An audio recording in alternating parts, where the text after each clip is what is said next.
শুভ সন্ধ্যা। আমার প্রিয় পশ্চিমবঙ্গ মধ্যশিক্ষা পর্ষদ, সিবিএসসি বোর্ড, আইসিএসসি বোর্ড এবং আইএসসি বোর্ডের ছাত্রছাত্রীদের সান্ধ্যকালীন শুভেচ্ছা জানিয়ে শুরু করছি আজকের ভিডিও।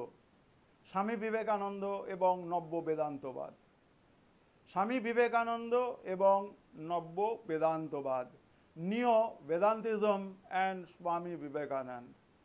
এই প্রশ্নটি 2017 সালে যখন পশ্চিমবঙ্গ মধ্যশিক্ষা পর্ষদের দ্বিবিভাজিত পাঠ্যক্রম চালু হয়, অর্থাৎ নবম শ্রেণীর পাঠ্যসূচি আলাদা এবং কেবলমাত্র দশম শ্রেণীর পাঠ্যসূচির উপর মাধ্যমিক পরীক্ষা, সেই বছরে এই প্রশ্নটি এসেছিল যে স্বামী বিবেকানন্দের নব্য বেদান্তবাদ।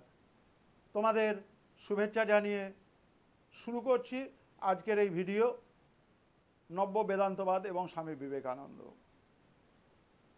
স্বামী বিবেকানন্দ একজন খাঁটি দেশপ্রেমিক। তার দেশপ্রেম এবং জাতীয়তাবাদের এতটুকু কোথাও ঘাটতি ছিল না। রমারলা নিজেই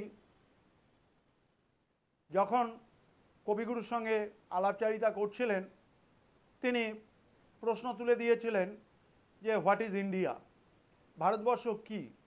তার উত্তরে কবিগুরু রমারলাকে বলেছিলেন, if you want to know India, read Vivekananda, because Vivekananda is India, nothing negative in him, everything is positive.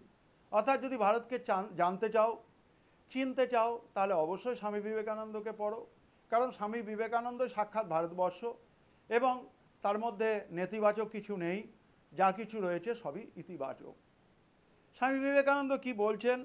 ব্যক্তিগত জীবনে তার দারিদ্র্য, দুঃখ, সেখান থেকে রামকৃষ্ণের সান্নিধ্যে আসা, তারপর সন্ন্যাসীর পোশাক পরিধান করে গোটা ভারত পরিক্রমা, নিজের চোখে ভারতবাসীর দুঃখ দুর্দশা দেখা, এবং সেইভাবেই কিন্তু বিবেকানন্দের ধর্মচিন্তা ভীষণভাবে প্রভাবিত হয়েছিল।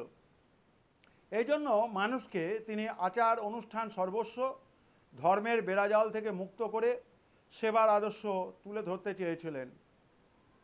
তিনি ভারতের প্রাচীন অদ্বৈত বেদান্ত দর্শনের ব্যাখ্যাকার আদিগুরু শঙ্করাচার্যের স্বামী বিবেকানন্দ অদ্বৈত দর্শনের নতুন ব্যাখ্যা দিয়েছিলেন, যার নাম নব্য বেদান্তবাদ, নিও বেদান্তিজম। এই ব্যাখ্যায় তিনি বলেছিলেন, সব জায়গায় নাকি ব্রহ্মের উপস্থিতি রয়েছে, সাধারণ মানুষের সেবা করলেই ব্রহ্মের সেবা করা হয়।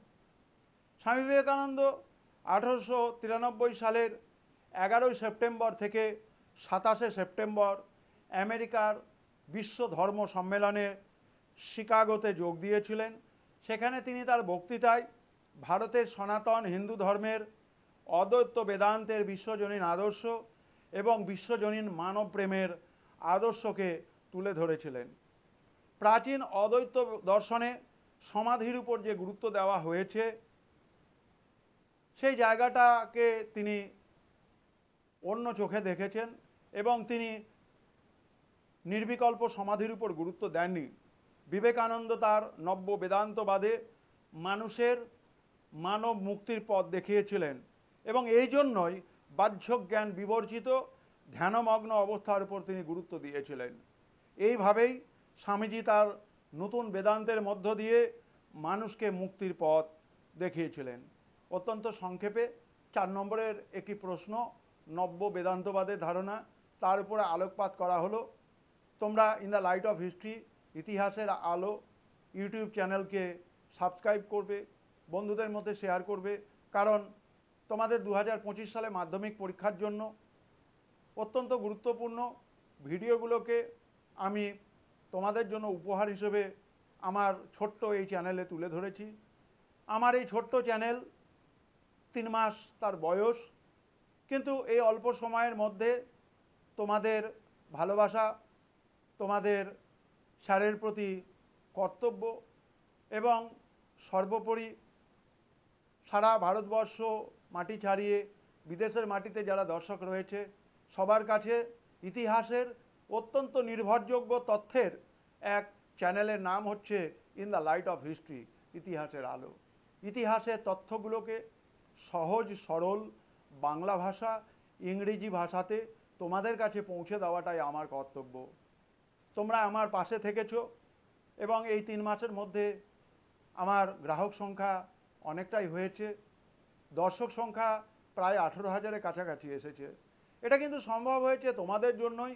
আমি চেষ্টা করেছি তোমাদের কাজগুলোকে সুন্দর করে সাজিয়ে তোমাদের মধ্যে পৌঁছে দিতে, যাতে করে তোমরা মাধ্যমিক পরীক্ষায় তোমাদের ইতিহাসের ভীতি না থাকে।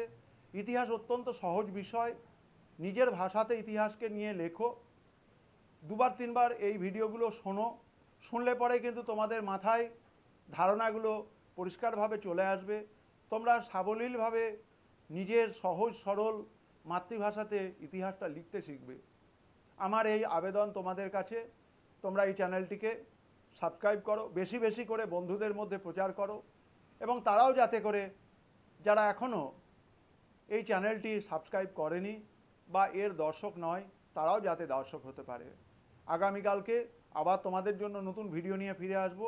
সবাই ভালো থেকো, শুভরাত্রি।